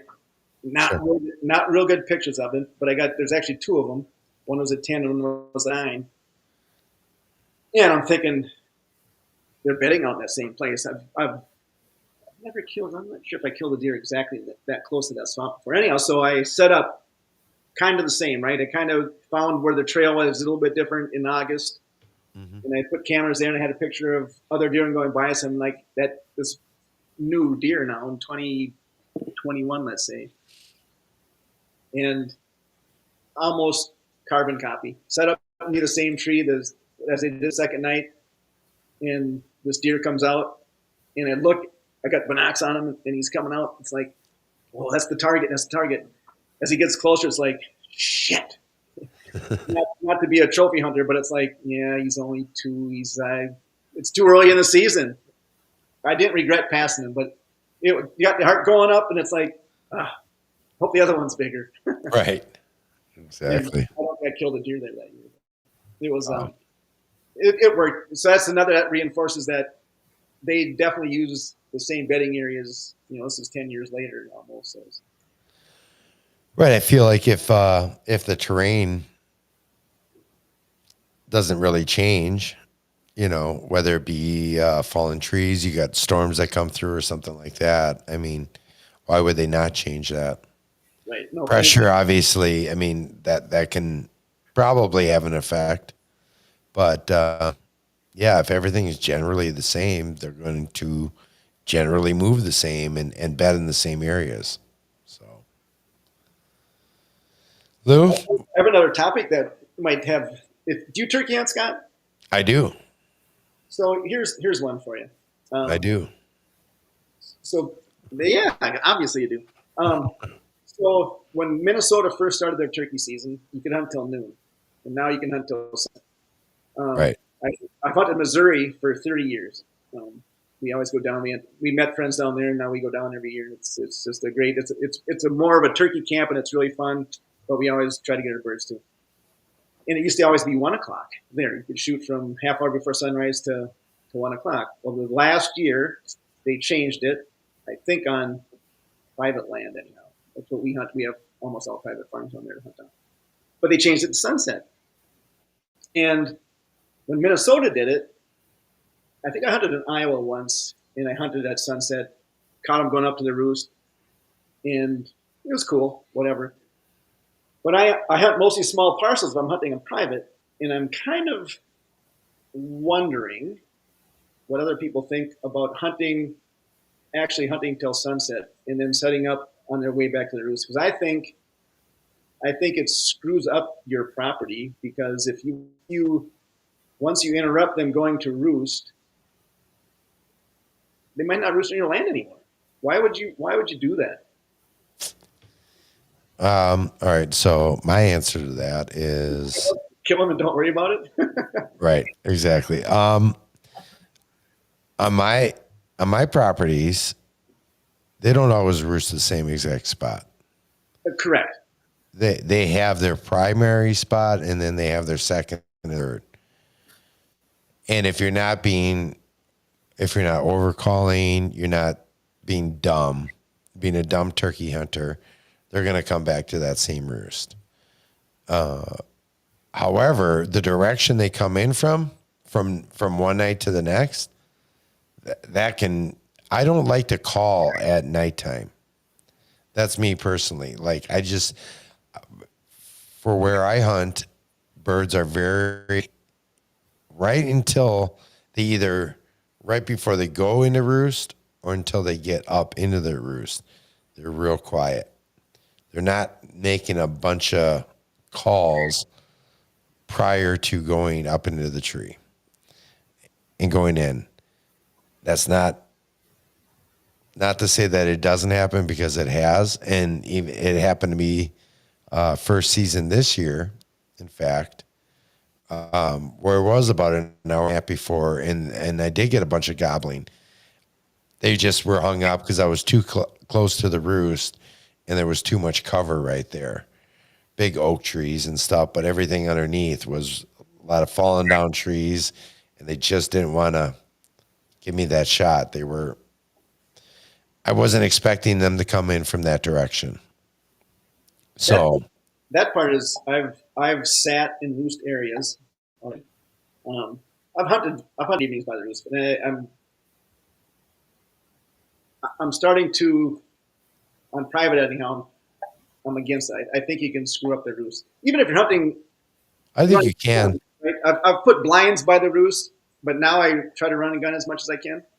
If you're running and gunning, even close to sunset, you might, if it's only 40 acres, you might screw up the whole thing, right? Mm-hmm. Because they probably, if it's 40 acres, it's very likely they have a roost off of that 40 acres somewhere too. Oh, for sure. That they're very comfortable with. But you can kind of pattern what's going on. So if you're going to go put them to bed, right? So that's another tactic a lot of people use. Mm-hmm. Is put them in bed at night, not necessarily hunt them, and then set up on them in the morning. Yeah. I like that idea because usually when you put them in bed, you're 2, 3, maybe 4 times further away than you normally when you're hunting, right? So you're probably not going to spook anything. You still hear doors slam, whatever. So I think that's fine, and then hunt them in the morning. But again, when in the morning, I hate hunting too close to the roost. There's nothing better than to catch them sleeping in the tree, even if you can't see them. But when they first gobble, it's like, oh yeah, that's under 100 yards, or that's 120 yards. Now you're going to have a great chance of killing that bird flying down. Now, the number of birds I've killed and the number of birds have I killed on their first landing in the morning I don't kill very many in the morning right off the roost. A lot of times it's their second loop. This year, I was fortunate enough to kill one that flew down, strutted, shot it. And it happens. I've screwed a few up like that also. But, I think my best time is like between 8 and 9. It's on their second round. They fly down with the hens. Hens aren't having any, and then you can call them back to where they were. Yeah, I think I would tend to agree with that. I would probably say I'm about like a 30-30-30, percent. I've done well first thing in the morning. I've done well a little more mid-morning. And I've also done well, say 3-4 o'clock in the afternoon too. Yeah, nope. When I had that private hunt down in close here, I would sometimes drive up there at 1 o'clock in the afternoon and hunt till 4, and I'd a lot of times get them gobbling. Just get a hen fired, just find a hen and get her fired up, and all of a sudden you get somebody excited and they'll come and play. Man, I had a fired up. So Mike, my buddy Mike from the team, I had him on the show here a few weeks back, first season, and he went through a bit of a dry spell, several years without getting a bird, coming close. I said, all right, we got the season together. I'm like, I'm going to call for you and then try to get you on your bird first and foremost.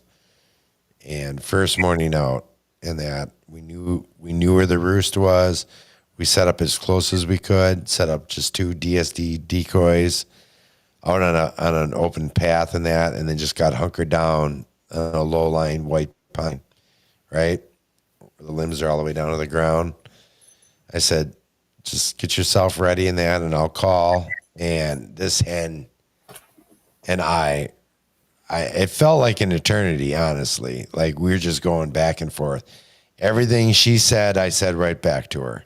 Right and on. vice versa, just getting her fired up. And she came within 10 feet of us, walking right in front. I'm just whispering to him, like, don't move, don't move, don't move. I'm like, there's 3 toms coming in behind her. Of course, they didn't take a different path. They were kind of coming more towards the decoy. And they got hung up behind some other white pines. 2 of them got a little wigged out. We had a strutter, and then the other 2 kind of circled up around. But the strutter stood there and just needed to take a couple more steps. Finally, he came out. And I told him, I said, when you're ready to take the shot, he's like, I'm waiting for him to put his head up. He's just using a shotgun in this case or whatever. I'm like, don't worry about it. I'm like, just shoot for the head. Like, you might take some feathers out, but I'm like, that's all it is just feathers when he's strutting. Like, just aim for the head. Because he was about to wig out too. You could kind of get that sense, especially when the other 2 kind of weren't feeling it. And I said, when you shoot, roll to your left, I'll roll over and see if I can get a shot. Well, he dropped this bird like a sack of potatoes. He put his wing up once, dropped to the ground, that was it. You didn't get that flopping action that usually gets the other couple birds that are right there too to come and mess them up. So I didn't get a shot there, but anyways, it was a really good hunt and one of those ones that when you don't go in with any other plan with just a couple decoys and you're just going to get tucked up against a tree and leave it up to the calling, is fun. It's fun. I love it. So with that said, we have hit that 2-hour mark. And Lou, I have never heard you speak less on a show.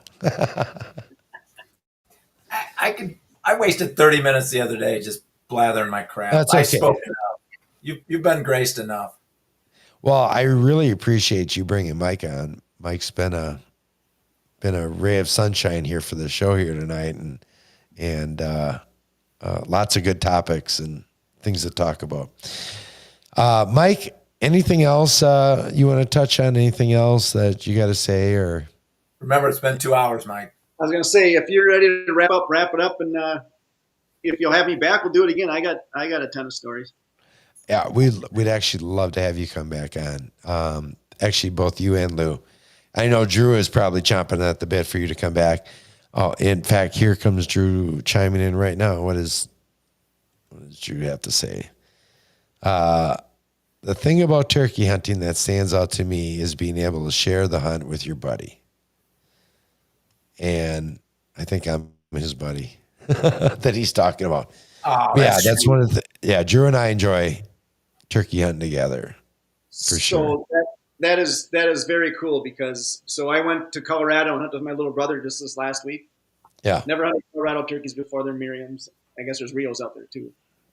But so his buddy that is a successful turkey hunter out there gave him some spots to go, and he says, but you should go in there and split up. You'll cover more ground. And my brother tells me, so maybe we should split up. I'm like, I didn't come out here to split up.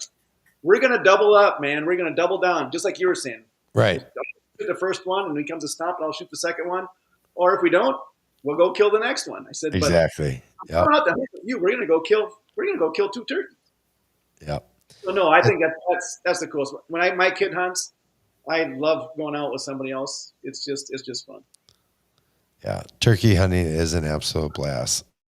I'll chime in. I'll say something. I hunt turkey, or I hunt deer, or I hunt anything, just like I drink, either with somebody or by myself. Well, Lou, you and I are going to be heading out to Massachusetts with Dan Infault in August. And we were just chatting about this the other night. We're going to be going to Huntstock, Massachusetts. I believe it's August 19th the weekend of August 19th. Do I got that right, Lou? No, I think it's 8th, 9th, and 10th. Is it that right? Is that right? I think so. Yeah, Gosh, yeah, I hope so. We'll get it up in time, but early yeah. August, Right. early to mid August. Early to mid August and that. And we were chatting the other night and he's like, Lou goes, Scott, you're going to Massachusetts too? And I said, yeah. He's like, thank God. He's like, I got a drinking buddy to go with. Because Lou and I have gotten into, we've had some good times at expos over the years. And that we find our way into something. Nothing too nefarious or anything. Just good times. Just good times. And lots of laughs. That's for sure. And I can't wait to head out to Massachusetts with you and Dan and everybody else at Hunstock. So, all right. With that said, thanks for joining the show. Love to have you back on soon. Lou, it's always been a pleasure. Always is. We'll talk again very soon, well before August. I can guarantee you that. So, and for everybody else, thanks for tuning in tonight. And if you are watching tonight, make sure you take part in this awesome discount that Stealth Outdoors has here. 25% you have until midnight of the 16th to take advantage. Otherwise, it'll go back to MWRR 10. You'll still get 10% off by using our code. So, all right, guys, thanks again for tuning in.